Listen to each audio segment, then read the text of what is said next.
morning. Myself Pitit Parna, a student of Needs Education. आज मैं चंपारण सत्याग्रह के बारे में कुछ डिस्कस करना चाहती हूँ। चंपारण सत्याग्रह महात्मा गांधी द्वारा भारतीय स्वतंत्रता आंदोलन का पहला कदम था। सत्याग्रह का मतलब है सत्य के लिए आग्रह।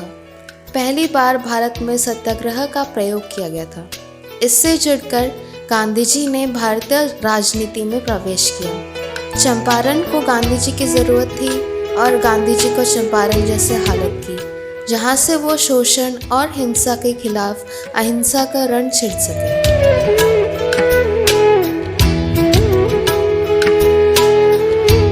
बात 1750 की है, जब ईस्ट इंडिया कंपनी इंडिया में सिर्फ एक ट्रेडिंग कंपनी थी। ईस्ट इंडिया कंपनी ने पहली बार भारत में इंडिगो प्लांटेशन की शुरुआत की। ये प्लांटेशन बेसर, हवद और बंगाल में किया जाता था। प्रेजेंट डे महाराष्ट्र के ईस्टर्न रीजन को बेसर कहा जाता था और अवध उत्तर प्रदेश को। इंडिगो को कपड़े रंगने के लिए नेचुरल डाई की तरह इस्तेमाल किया जाता था।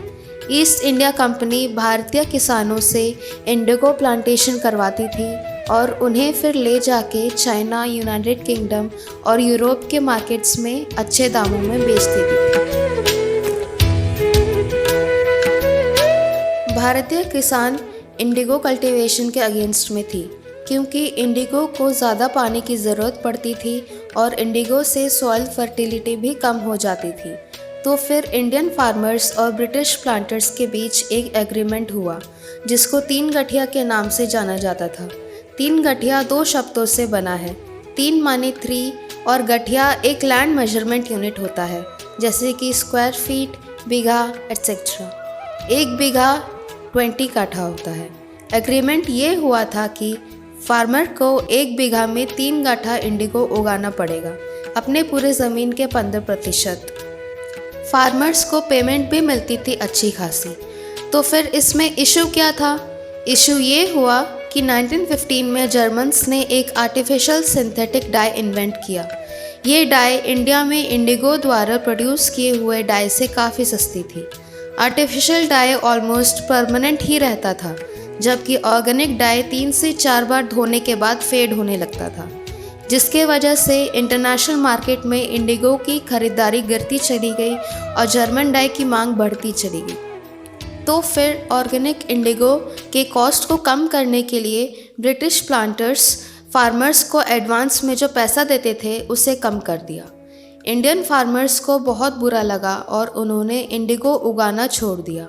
उसकी जगह में उन्होंने दूसरी खेती करनी शुरू कर दी। पर ये 1915 था। उस वक्त ब्रिटिश सिर्फ ट्रेडर्स बन के नहीं रहे थे इंडिया में, उनकी गवर्नमेंट बन चुकी थी। इंडिया एक ब्रिटिश कॉलोनी बन चुकी थी।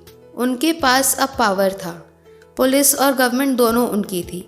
ऐसे में उन्होंने फार्मर्स को एक्सप्लॉइट करना शुरू कर दिया। इंडिगो कल्टीवेशन जारी रखने के लिए ब्रिटिशर्स ने उनको फोर्स करना शुरू कर दिया। कभी उन्हें पेमेंट दी जाती थी और कभी नहीं। अब यहाँ एंट्री होती है गांधी जी की। उन्हें भारत में एक ऐसे जगह की तलाश थी जहाँ से वो अपना काम शुरू कर सके। गांधी जी जनवरी 1915 में साउथ अफ्रीका से इंडिया वापस लौट आए थे। साबरमती में उन्होंने अपना आश्रम भी बना लिया था। चंपारण बिहार के एक नागरिक राजकुमार शुक्ला किसानों की दुर्दशा देख के सबसे पहले वो बाल गंगाधर तिलक और मदन मोहन मालवीय के पास गए, पर वो दोनों स्वतंत्रता संग्राम में इतने व्यस्त थे कि उन्होंने मना कर दिया। और फिर 1917 में राजकुमार शुक्ला कुछ लोकल लीडर्स के साथ इंडिगो कल्टीवेशन के इशू को लेके गांधी जी के पास पहुँचे। गांधी जी ने अपनी एक टीम तैयार की, जिसमें डॉक्टर राजेंद्र प्रसाद, अनुग्रह नारायण सिन्हा और ब्रज किशोर प्रसाद जैसे प्रोमिनेंट लॉयर्स थे। गांधी जी ने इस टीम को लेके चंपारण पहुंच गए। उन्होंने वहां की जनता और गांव की सिचुएशन देखी और 10 अप्रैल 1917 में सिग्नेचर कैंपेन लॉन्च किया। इस कैंपेन में उन्होंने अपनी पूरी टीम के साथ आसपास के गांव की एक डिटेल सर्वे ली। उस सर्वे में उन्होंने लोगों के ऊपर किए गए अत्याचार, उनके दशा, उनकी पीड़ा, उनके कितने ज़मीन हैं, उनकी इनकम क्या है, उनके परिवार में कितने लोग हैं वगैरह सब कुछ रिकॉर्ड किया। और फिर फार्मर्स के अंगूठे का निशान भी लिया।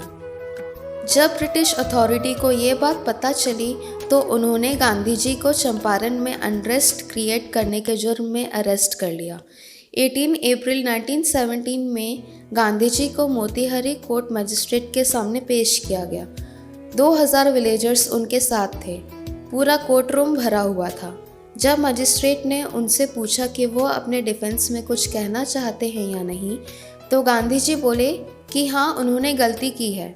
हाँ, उन्होंने कानून तोड़े हैं, क्योंकि कानून से ज़्यादा वो ह्यूमैनिटी की परवाह करते थे। जब ये बात लेफ्टिनेंट गवर्नर तक पहुंची तो उन्होंने गांधी जी को रिहा कर देने की ऑर्डर दी और अपना काम जारी रखने की इजाज़त दी। उसके बाद गांधी जी ने अपनी टीम के साथ सर्वे ख़त्म किया और अप्रॉक्सीमेटली 4000 फाइल्स को लेके ब्रिटिश गवर्नमेंट के सामने रख दिया। उनको गांधी जी का इंटेंशन जेन्युइन लगा और वो बेहद खुश हुए। उन्होंने गांधी जी की रिक्वेस्ट मानने की सोची। ब्रिटिश गवर्नमेंट इंडिगो कमीशन के पास गई और उनको इस मैटर के तहत जाने को बोला। गांधी जी भी इंडिगो कमीशन के मेंबर थे। इंडिगो कमीशन रिपोर्ट के बेसिस पर 4 मार्च 1918 को बिहार और उड़ीसा लेजिस्लेटिव काउंसिल ने चंपारण एग्रेरियन एक्ट पास किया। इस एक्ट ने 3 घटिया सिस्टम को पूरी तरह से एबॉलिश कर दिया और फार्मर्स को कंपनसेशन भी दिया गया। ये उनकी और पूरी टीम की जीत थी। चंपारण सत्याग्रह सक्सेसफुल रहा और इससे गांधीयन एरा शुरू हुआ। अगर ये टॉपिक अच्छा लगा तो लाइक, कमेंट और शेयर ज़रूर कीजिए ताकि मैं और अच्छे टॉपिक्स आपके सामने रखूँगी। Thank you. Have a nice day.